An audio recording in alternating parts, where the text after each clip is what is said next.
Hey guys, welcome to the channel. So today we are going to talk about the Tata Nexon, and this is the Fearless Plus S variant. But this video will apply to practically all the variants of the Nexon because I'm going to talk about the problems. Just before we do that, do subscribe to the channel, click on the bell icon, and don't forget to like the video. Now let's go. So first things first, we are looking at a good overall car. I'm not going to deny that it's a good car, but somewhere I see that there is all these screens, there is a lot of reflection which goes on, and it could irritate the driver. Now obviously you might say that this is a very small kind of a problem, but believe me, when you're driving it really matters. The next thing, the materials which the car uses, they are very, I would say, plasticky and not so premium. So if you're going to spend so much money and buy this car, you would want it to be slightly premium. If I talk about the wireless charger, the wireless charger only fits phones up to a certain height size. Now this one here is the iPhone 14 with the 6.1 inch screen, and that's the maximum it can fit. If I try to put a iPhone 14 Pro Max or a 15 Pro Max, it's not going to take the size. So that's one of the problems. So if you have a big phone, then you can't even wireless charge this phone. But yeah, it has got a wireless charger, so I can give it to it. Now the next one, if I talk about the overall car ride, it is pretty bumpy. The suspensions are way too I would say soft, or rather hard. It does not, on a normal road also you'll be able to see that the car gives a lot of way in terms of how the car is, and that is the sad part.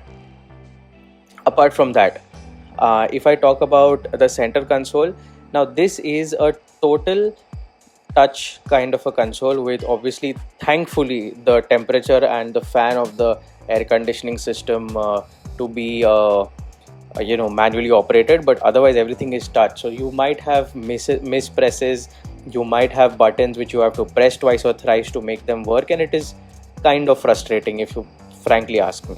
See, they have tried to position it above the Sonnet, maybe close to the Seltos and all the other cars, because of its size. Now if I talk about Seltos or Creta, all of them have blind view monitoring, but what this has is a camera. The camera is pretty good, so no complaints there, but it should have a blind spot monitoring as well. If I go back, the AC vents are good, no problems there. But if I talk about the doors of the Nexon, there are two trays, so you can put one bottle, and that is more or less it. There is not much space at the back.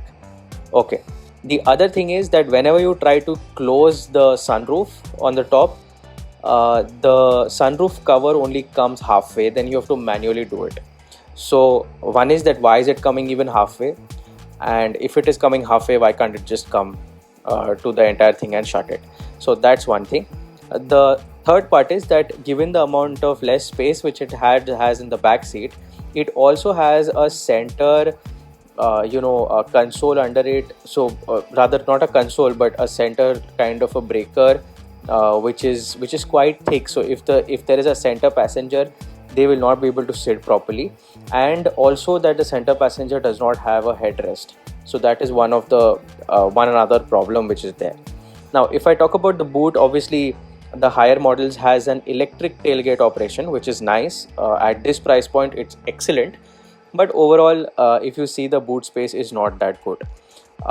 It is pretty small. They could have maybe made more space, but yes, it has a subwoofer and all of that, so that is good.